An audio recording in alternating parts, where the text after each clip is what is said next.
اقبال پھر ایسے نہیں بنے. کہا کہ ڈاکٹر علامہ اقبال کا ایک جو خادم تھا ڈاکٹر علامہ اقبال کا. ایک دن آدھی رات کے ٹائم ایک مہمان آیا علامہ اقبال کے پاس. آیا تو علامہ اقبال کے کمرے میں بیٹھے.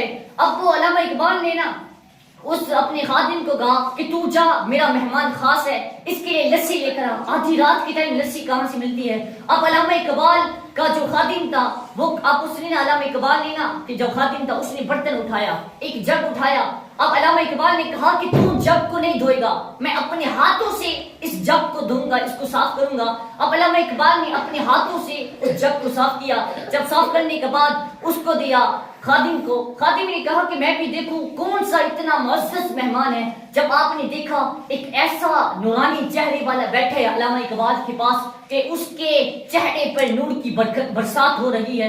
اب علامہ اقبال نے اس کو بھیجا لسی لینے کے لیے. اب وہ آنکھیں ملتا ملتا سوچ رہے ابھی لسی کہاں سے ملے گی. جب اس نے دروازہ کراس کیا، جب گلی میں گیا تو دیکھا ایک کھوکا ہے، وہاں پر ایک بابا جی ہے کہ وہ نا لسی کو ایسے ابھی تازہ ایسے جھوک رہے ہیں. اب اس نے لسی نکال کر علامہ اقبال کا جو خادم تھا وہ پہلے پریشان ہوا، یار اس وقت لسی کیسے مل گئی مجھے؟ لیکن وہ کہتا خیر چلو میرا کام ہو گیا. علامہ اقبال کا جو حکم ہے وہ پورا ہو گیا. اب علامہ اقبال کا وہ جو خادم ہے لسی لے کر آیا، لسی لے کر اس کو پیش کی علامہ اقبال کو. جب دی تو آپ نا خادم تھا وہ اپنے کمرے میں گیا. اب سوچنے لگا کہ یہ جو مہمان آئے ہیں یہ ہو سکتا ہے یا رات کو ٹھہرے یا چلے جائیں، تو میں بیٹھتا ہوں، اگر رہیں گے تو ان کے لیے بستر کا انتظام کروں گا میں.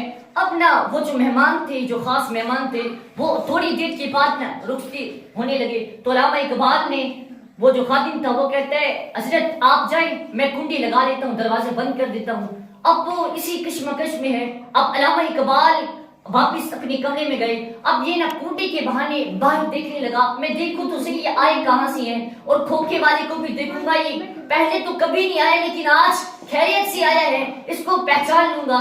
اب وہ جیسے وہ جو بزرگ تھے، جو خاص مہمان تھے، ایک قدم علامہ اقبال کے گھر سے رکھتی ہیں، دوسرا جو قدم ہے وہ گلی کے آخری کونے میں رکھتی ہیں، وہ غائب ہو جاتی ہیں. اب علامہ اقبال کا جو خادم ہے وہ پریشان کہ کھوکھی والا بھی پھر غائب ہو گیا، وہ جو لسی والا بابا تھا وہ بھی غائب، کھوکھا بھی غائب ہو گیا. اب تو اس کو زیادہ حیرت ہونے لگی کہ آج عجیب معاملہ ہے، میں نے جس سے لسی لی ہے اس نے لسی بھی مجھے دی ہے، لیکن ابھی وہ بھی گم ہے، جو مہمان آیا تھا یہ بھی گم ہے. اب یہ جو خادم تھا نا علامہ اقبال کے کمرے میں گیا، کہا کہ میں نے تو ساری زندگی تیری خدمت کی ہے، جب جوانی بھی تیرے اوپر لٹا دی ہے، اب ایک راز تو بتا دے مجھے. علامہ اقبال کہتا ہے یہ نہیں، یہ راز کی باتیں ہیں، یہ میں تجھے نہیں بتا سکتا. لیکن وہ جو خادم تھا وہ بھی کہتا ہے نہیں یار، میں نے ساری جوانی ساری زندگی تیرے اوپر گزار دی ہے، نہ میں نے اپنی جوانی بھی تیرے نام پر کر دیا، مجھے تو بتانا پڑے گا. تو علامہ اقبال کہتے ہیں سن، میں تجھے بتا رہا ہوں، میرے مرنے کے بعد اس